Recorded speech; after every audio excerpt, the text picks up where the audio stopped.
سر سب سے پہلے یہ جو آج کیونکہ ذرا حالات حاضرہ کی بات ہو جائے یہ جو فیصلہ آباد ATC کا فیصلہ آیا ہے بائی اینڈ لارج وہی کچھ ہے جو پہلے فیصلے آئے ہیں انسداد دہشت گردی کی عدالتوں سے.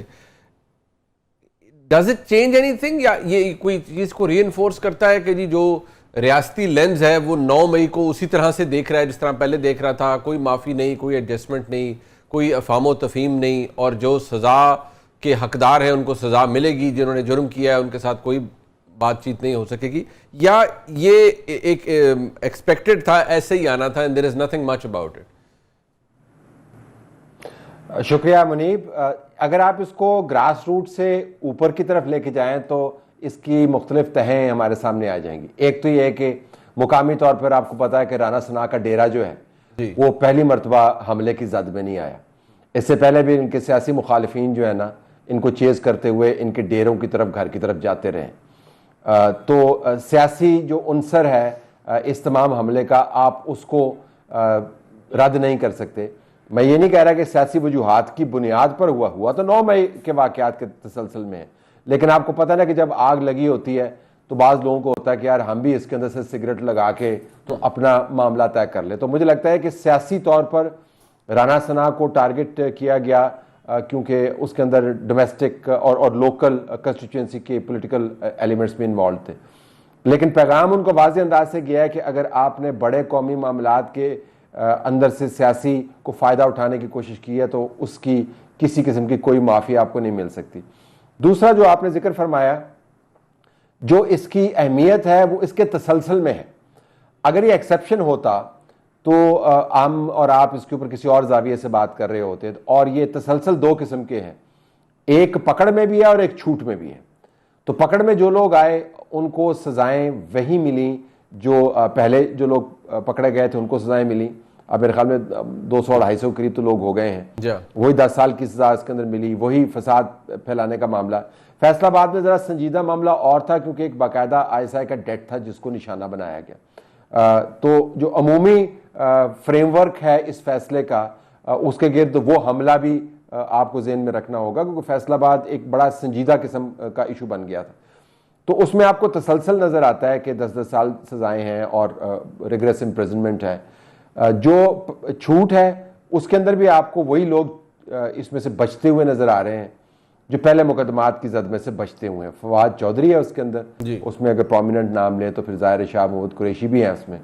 تو چھوٹ میں بھی تسلسل ہے اور پکڑ میں بھی تسلسل ہے. اور جو تیسری عمومی تسلسل والی بات ہے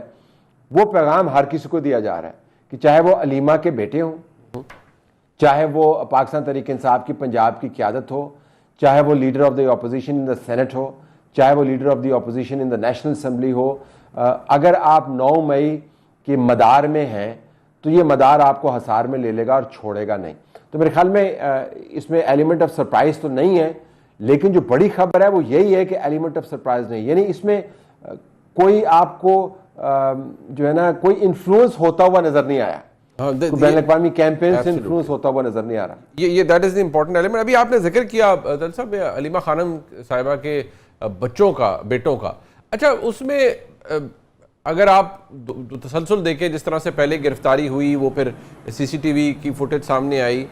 میرا سوال بحثیت ایک صحافی کے بھی عام سے اور ایک بحثیت ایک طالب علم کے بھی قانون کے یہی رہا کہ بھئی اگر گرفتاریاں ہونی ہیں تو اس کا طریقہ کار بھی ہوگا. مطلب آپ یا تو وہ بھاگ رہے ہوں یا روح پوش ہوں اور ایک دم سامنے آئے ہوں تو جی چھاپا مارا گیا اور ان کی کوئی ریکی کی جا رہی تھی. جو ہوا ان کی انٹری ایگزٹ بھی پاکستان میں ہوتی رہی. 2 سال 2 مہینے کے بعد یہ دونوں گرفتاریاں عمل میں لائی جاتی ہیں. ان گرفتاریوں سے کیا یہ ہوا ہے کہ جی کیونکہ علیمہ خانم صاحبہ ووکل تھیں بہت سارے معاملات پہ, انہوں نے بہت جگہ گفتگو کی, تو ایک دم یہ بھی خیال آیا کہ جی ان کو کیوں آف دا ہک کیا ہوا ہے, ان کو بھی سبق سکھانا چاہیے, یا اس کا انتظار تھا کہ یہ فیز وائز ہونا ہے, پہلے یہ لوگ گرفتار ہوں گے اور پھر if push comes to shove تو پھر یہ ہو جائے گا. ان دونوں کی جو گرفتاریاں ہیں نا جی اس کے اوپر میں نے تو بڑا ایک سادہ سا سٹینس لیا ہے اور اس کے اوپر میں نے ایکس کے اوپر پوسٹ بھی کیا ہے کہ یہ لیگلی انڈیفینسیبل ہے اور پولیٹیکلی انسین آپ کو نظر آتا ہے جب پہلی گرفتاری ہوئی تھی. اور اس کی وجہ جس طرح آپ نے خود بھی فرمایا, آپ چونکہ قانون کے ماہر ہیں تو آپ سمجھتے ہیں کہ آپ نے اچھا کام بھی اگر قانونی طور پر یا پروسیجرلی غلط کیا ہے تو پھر وہ آپ کے تمام دودھ کے اندر مینگنیاں ڈال دیتا ہے. تو اگر آپ نے کام ٹھیک بھی کرنا تھا اور وجوہات بنیاد بن رہی تھیں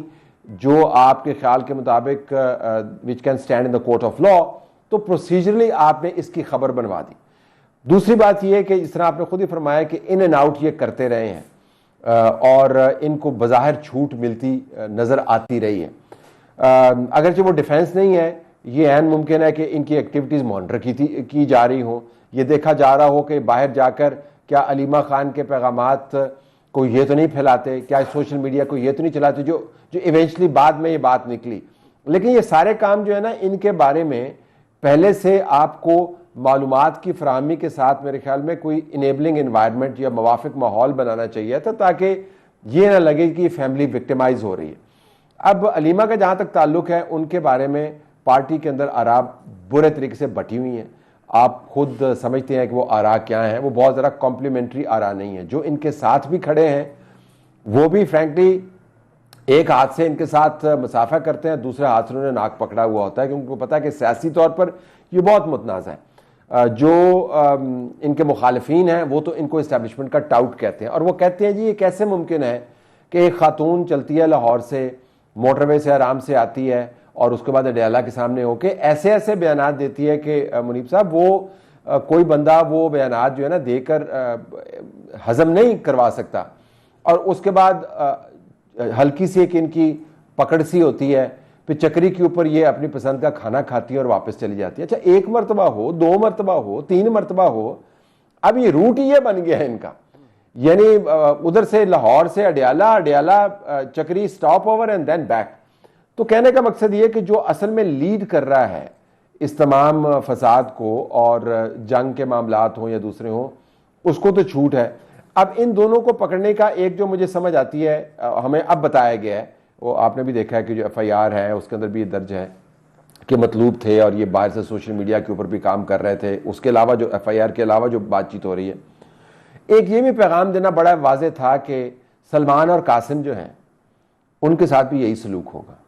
یہ تفریق نہیں روا رکھی جائے گی کہ علیمہ کے بیٹے ہیں یا عمران کے بیٹے ہیں. تو مجھے لگتا ہے کہ اس طرح پنجابی میں کہتے ہیں نا کہ کوے تینوں تے سنائے نونو, تو یہ جو ہے نا انہوں نے پکڑ کے یہ واضح کر دیا ہے کہ بھیا چھوٹ نہیں ہے. اگر آپ فساد میں ملوث تھے,